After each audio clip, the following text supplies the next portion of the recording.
Menindaklanjuti kasus penembakan yang menewaskan siswa SMK Negeri 4 Semarang, Jawa Tengah, Gama Rizkinata Oktavandi, Komisi 3 DPR memanggil Kapolrestabes Semarang, Kombes Pol Irwan Anwar, pada Selasa 3 Desember 2024. Di hadapan anggota Dewan, Kapolrestabes Semarang mengaku siap bertanggung jawab, dievaluasi, dan menerima konsekuensi akibat tindakan anak buahnya, Aibda Robik Zainuddin. Kami pada kesempatan ini menyampaikan sekali lagi ucapan bela sungkawa kami atas nama Kepolisian Polrestabes Semarang atas berpulangnya Ananda Gama akibat ulah dan perbuatan yang tidak profesional dari anggota kami. Kami sebagai atasan Brigadir R pada kesempatan ini memohon maaf yang sebesar-besarnya pada seluruh masyarakat, khususnya warga Kota Semarang, terlebih keluarga besar almarhum Ananda Gama. Kami sudah berupaya menghubungi pihak keluarga korban penembakan oleh oknum polisi, Gama Rizkinata Oktavandi. Namun sayangnya upaya kami belum berhasil.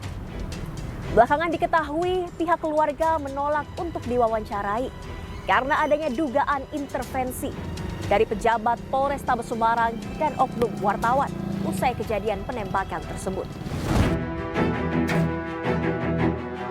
Setelah memberikan penjelasan, saya diminta dari wartawan itu untuk memberikan membuat video pernyataan mewakili keluarga bahwa keluarga Gama ikhlas atas kejadian ini dan tidak akan memperbesar masalah ini, dan itu untuk masalah proses hukumnya nanti kita serahkan ke pihak Polrestabes, seperti itu. Pak Kapolres juga, ya Pak, nanti bikin seperti itu. Mengacu pada data dari Komisi Orang Hilang dan Korban Tindak Kekerasan atau Kontras, pada periode Juli 2023 hingga Juni 2024, ada sebanyak 645 peristiwa kekerasan yang melibatkan anggota Polri. Dari 645 peristiwa kekerasan tersebut, menyebabkan 759 korban luka dan 38 korban tewas. Sementara itu, Kontras juga mencatat ada sebanyak 35 pembunuhan di luar hukum atau extrajudicial killing yang menyebabkan total 37 korban tewas.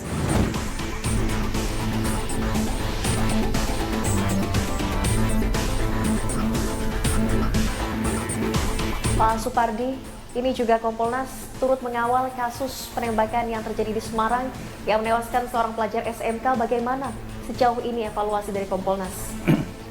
Ya, sejak peristiwa ini terjadi kami kemarin sudah turun ke Semarang.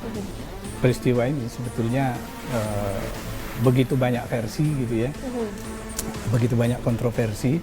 Tapi kemudian kami berpegang pada satu pedoman, yaitu alat bukti yang tersedia, informasi yang secara terperinci menggambarkan peristiwa yang sesungguhnya terjadi seperti apa. Kemudian kami mendapatkan fakta bahwa peristiwa ini terjadi sebetulnya tidak ada kaitan langsung dengan dugaan adanya tawuran.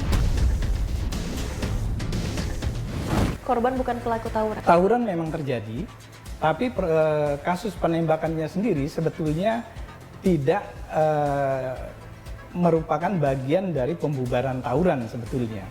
Karena tawuran itu terjadi pada TKP yang relatif jauh dari tempat penembakan. Akan tetapi sebetulnya anak-anak yang terlibat ini kemudian saling kejar sampai pada titik dilakukannya penembakan oleh Aibda RZ ya. Apa alasan Aibda RZ kemudian memutuskan melakukan tindakan tegas terukur dengan menembak siswa Gema ini?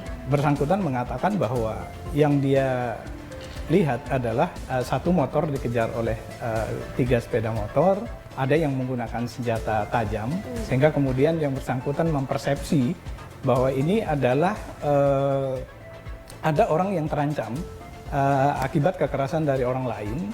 maka kemudian yang bersangkutan menghadang pada saat kembalinya orang-orang ini, dan kemudian begitu mereka akan lewat melakukan tembakan yang kita anggap sebagai bagian dari penggunaan excessive force itu. Ini kan ada perbedaan keterangan juga, Pak Supardi, antara warga di lokasi dan juga bukti CCTV yang tidak memperlihatkan adanya tawuran di sekitar lokasi dan juga keterangan terkait dengan korban ini merupakan bagian dari remaja yang melakukan tawuran. Bagaimana pengusutan dari Kompolnas? Apakah bisa disimpulkan ada prosedur yang dilanggar oleh Aibda RZ? Jadi peristiwa ini sebetulnya yang tampil selama ini hanya satu capture dari satu alat bukti. Sebetulnya ada beberapa titik CCTV, ada rangkaian peristiwa yang sampai kepada penembakan itu, dan rangkaian peristiwa itu adalah memang terjadi peristiwa tawuran sebelumnya. Tapi tindakan RZ sendiri sebetulnya yang bersangkutan juga tidak tahu ada tawuran, gitu ya. Hanya melihat senjata tajam. Dia melihat ada orang yang saling kejar dan kemudian ada yang menggunakan senjata tajam. Apakah ada prosedur yang dilanggar?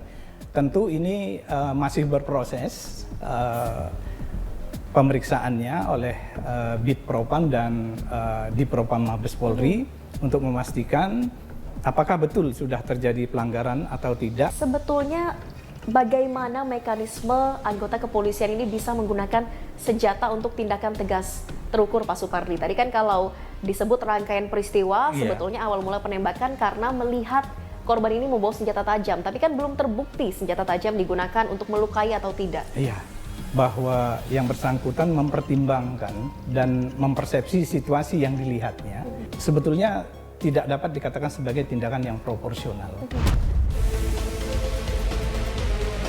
Sehingga ya dapat diduga ini ada pelanggaran etik kalau dari sisi etik.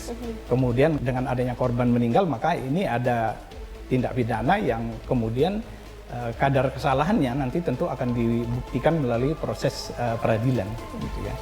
Ada dugaan pelanggaran etik dan kemungkinan juga ini akan dipertanggungjawabkan secara pidana oleh Aibda RZ. Bagaimana Kompolnas mengawal pengusutan kasus ini secara transparan? Bersama-sama kami dengan fungsi pengawas internal kepolisian untuk memastikan proses ini berjalan secara transparan, kemudian profesional dan akuntabel, gitu ya.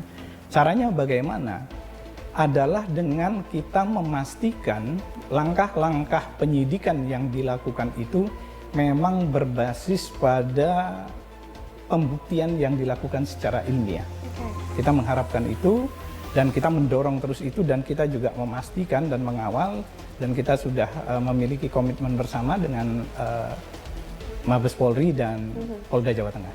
Dari evaluasi terkait dengan penggunaan senjata api oleh aparat penegak hukum, Pak Supardi, Anda melihat dengan sistem yang sudah berjalan saat ini, ada yang bisa diubah untuk lebih memperketat penggunaan senjata api dan betul-betul dipergunakan sesuai dengan SOP-nya?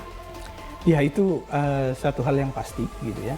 Tapi yang kami dorong sekarang adalah untuk mulai kita menggunakan senjata-senjata yang peralatan, sebetulnya kita tidak menyebut senjata, peralatan yang lebih fungsional untuk melumpuhkan, sehingga penggunaan senjata api kalau bisa mulai kita batasi pada segmen-segmen penugasan tertentu, tapi untuk kegiatan sehari-hari lebih baik kita beralih pada peralatan-peralatan yang tidak dalam kategori lethal weapon, gitu ya, atau senjata yang mematikan. Nah, ini yang lebih penting untuk didorong. Dari publik juga menantikan tentunya dengan pengawasan dari Kompolnas untuk pengusutan kasus penembakan oleh aparat kepolisian yang menyebabkan kematian ini bisa betul-betul diusut secara tuntas, transparan, dan kredibilitasnya bisa dipertanggungjawabkan.